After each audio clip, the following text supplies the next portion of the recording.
So, I suggest that before I take up the next topic, you do the following. Would you write down on a piece of paper any adjectives that you would use to describe yourself? Anything. Well, or any labels like businessman, etc. How about tourism?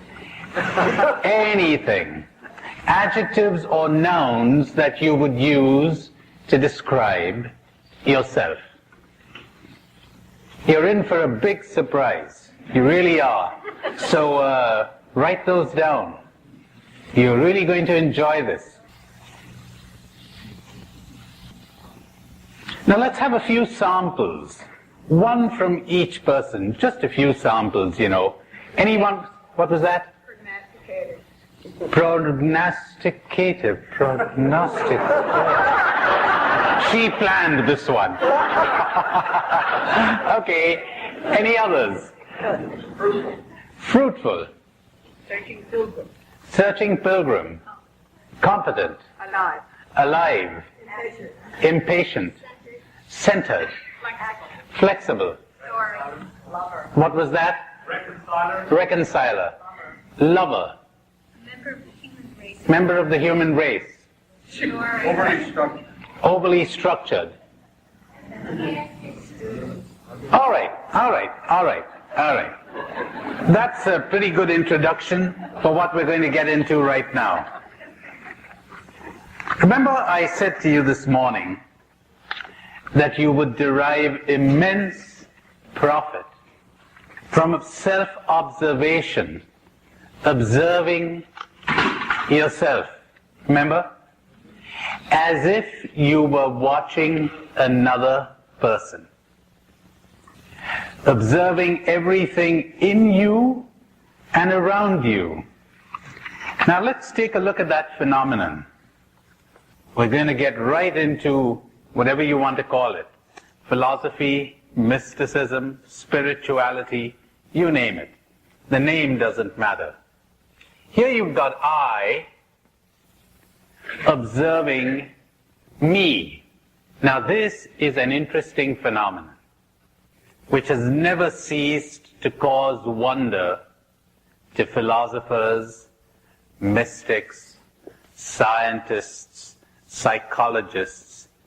I can observe me. It would seem that the animals are not able to do this. It would seem that one needs a certain amount of intelligence to be able to do this. Self-consciousness.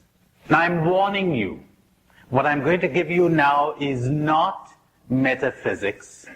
It is not philosophy. It's plain observation, plain common sense. Maybe we'll come back to the philosophy of it later on. But watch this. When I observes me, I looking at me, remember I told you this morning, many of these great mystics of the East would say, who are you? Who am I? Who is I? They're really referring to that I, not to the me.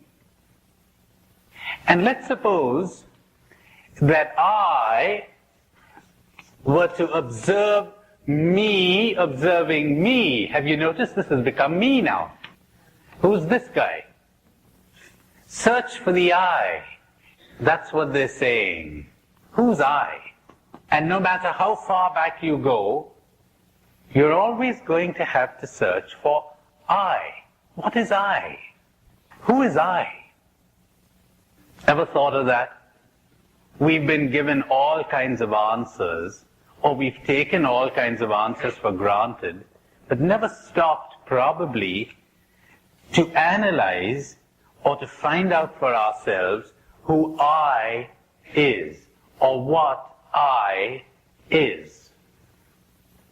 As a matter of fact, some of these mystics will tell you that we first begin with things.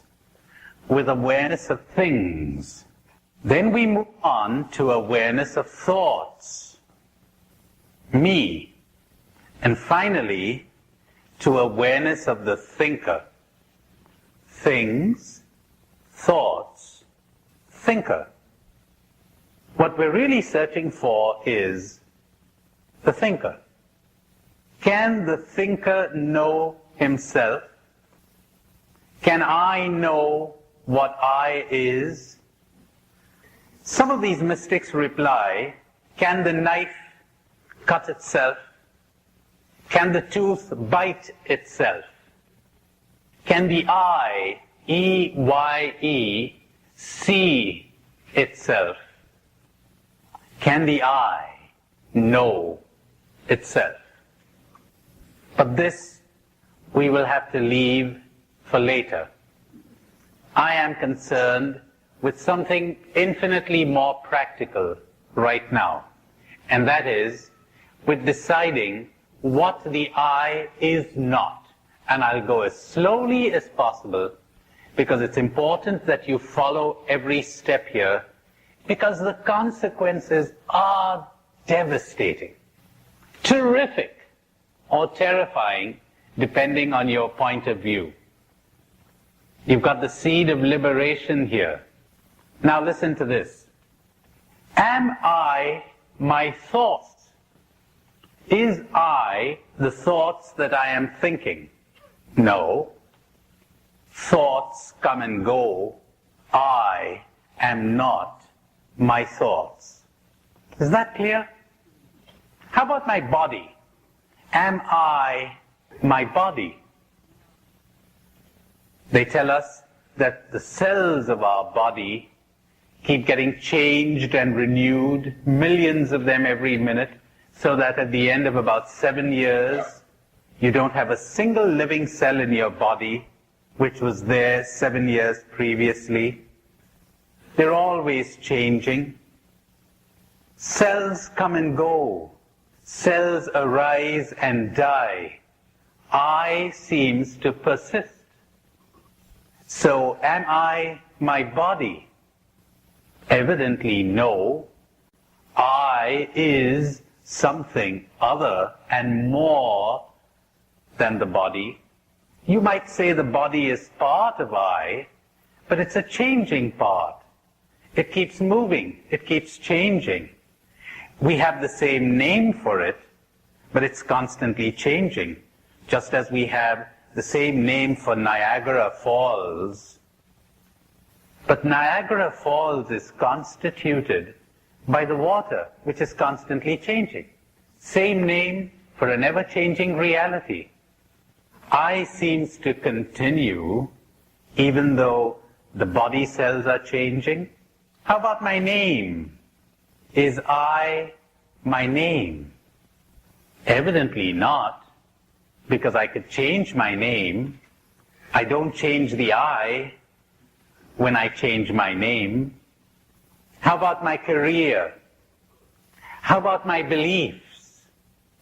I am a Catholic. I am a Jew. Is that an essential part of I when I move from one religion to another? Has I changed? And let's suppose I get back to my original religion. Has I changed? Do I have a new I? Or is it the same I that has changed? In other words, is my name an essential part of me, of the I? Is my religion an essential part of the I? Remember I told you this morning about the little boy who says to the little girl, are you a Presbyterian, remember?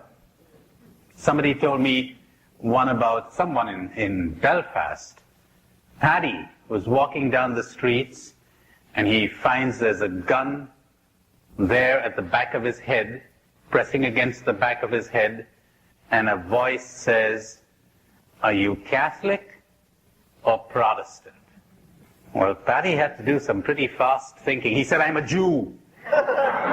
and he hears the voice say, I've got to be the luckiest Arab in the whole of Belfast.